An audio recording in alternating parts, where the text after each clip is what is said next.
Hello everyone, welcome to my another video. আশা করছি সবাই ভালো আছেন, আমিও বেশ ভালো আছি। তো বন্ধুরা, আমরা প্রত্যেকেই ইংরেজিতে অনেক দুর্বল থাকি, অনেকে আমরা ভালো থাকি, সেটা ঠিক।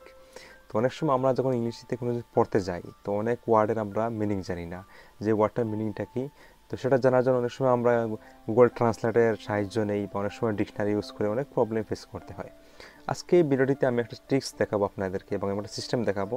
এই সিস্টেমের মাধ্যমে আপনি যে কোনো কিছু ইংরেজিতে পড়ুন, যখন আপনার খটকা লাগবে বা বুঝতে অসুবিধা হবে এই ওয়ার্ডটার মিনিংটা কি, একটা ক্লিকে আপনি সেই ওয়ার্ডের মিনিং জেনে যাবেন। তো সেই ট্রিক্সটা দেখার জন্য অবশ্যই আপনাকে এই ভিডিওটি প্রথম থেকে শেষ পর্যন্ত দেখতে লাগবে। এটা অনেক হেল্পফুল হতে চলেছে আপনার। তাহলে চলুন ভিডিওটি দেখে আসি প্রথম থেকে শেষ পর্যন্ত। আর অবশ্যই ভিডিওটি লাইক করবেন, সাবস্ক্রাইব করে যাবেন, আর ফেসবুক যদি দেখে থাকেন ফলো করে যাবেন। Let's start. বন্ধুরা, আপনারা সরাসরি চলে যাবেন প্লে স্টোরে গিয়ে উপরে সার্চ করবেন ম্যাক ট্যাব বলে একটা অ্যাপস।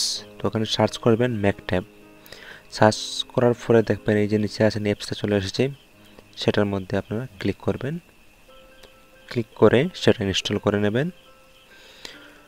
ইনস্টল করার পরে বন্ধুরা, আপনাদের সামনে এরকম একটা ইন্টারফেস আসবে। দেখে দিচ্ছি আপনাদেরকে, দেখুন একটু। এখানে টিকমার্ক করে অ্যাকসেপ্ট করে নেবেন। তারপর এরকম আসবে, প্রত্যেকটাতে নেক্সট নেক্সট ক্লিক করে দেবেন ডান দিকে।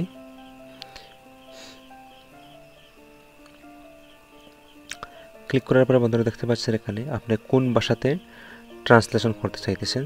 যে ভাষাতে আপনি ট্রান্সলেশন করতে চাইবেন সেই ভাষাটা সিলেক্ট করবেন। আমি বাংলাটা সিলেক্ট করে দিচ্ছি।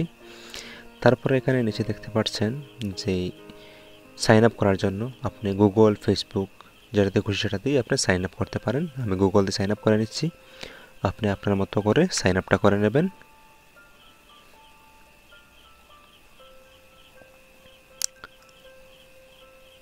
একটু সময় লাগে বন্ধুরা সাইন আপ হতে, একটু ধৈর্য ধরে ভিডিওটি দেখতে থাকুন, অনেক উপকৃত হবেন। তারপরে দেখতে পাচ্ছেন বন্ধুরা এখানে বুকস আছে, ডকুমেন্টস আছে, ঠিক আছে। আপনারা যে কোনো কিছু পড়তে পারেন। এখানে অনেক ভালো ভালো বুকস আছে, যেগুলো আপনি বুকসের মধ্যে ক্লিক করলে দেখতে পাবেন। অনেক ভালো ভালো বুকস আছে, আপনারা চাইলে এই বুকসগুলোই পড়তে পারেন, আর না পড়তে চাইলে এগুলো স্কিপ করতে পারেন। আচ্ছা, তারপর আরেকটা জিনিস দেখিয়ে দিচ্ছি আপনাদেরকে। এখানে অনেক ওয়েবসাইটের ভালো ভালো নোটস আছে, যেগুলো চাইলে আপনারা সরাসরি পড়তে পারবেন। সরাসরি আপনারা দেখতে পাচ্ছেন স্ক্রিনের মধ্যে। এবারে আমি চলে যাই, আপনাদেরকে সরাসরি দেখাই যায়। ধরুন আপনার একটা পিডিএফ আছে, তো এই পিডিএফগুলো আপনারা কীভাবে পড়বেন। এই পিডিএফগুলো পড়ার জন্য আপনারা এই যে ডকুমেন্টস বলে একটা অপশন আছে, সেটার মধ্যে আপনারা ক্লিক করবেন। আপনার যে পিডিএফটা পড়তে চান সেই পিডিএফটা সিলেক্ট করে নেবেন। করার পরে বন্ধুরা আপনি পড়া শুরু করবেন। যখন যেখানে আটকাবে সেটার মধ্যে ক্লিক করবেন, এবং এরকম আপনার ছবি সহ আপনার মিনিং বেরিয়ে আসবে। তো আপনারা কন্টিনিউ দেখতে থাকেন, যে কীভাবে আমি দেখাচ্ছি আপনাদেরকে। যেখানে যেখানে সমস্যা হবে আপনি সেখানে ক্লিক করবেন, এরকম সিলেক্টের মতো ক্লিক করবেন। করার সাথে সাথে উপরে মিনিং সহ ছবি চলে আসবে।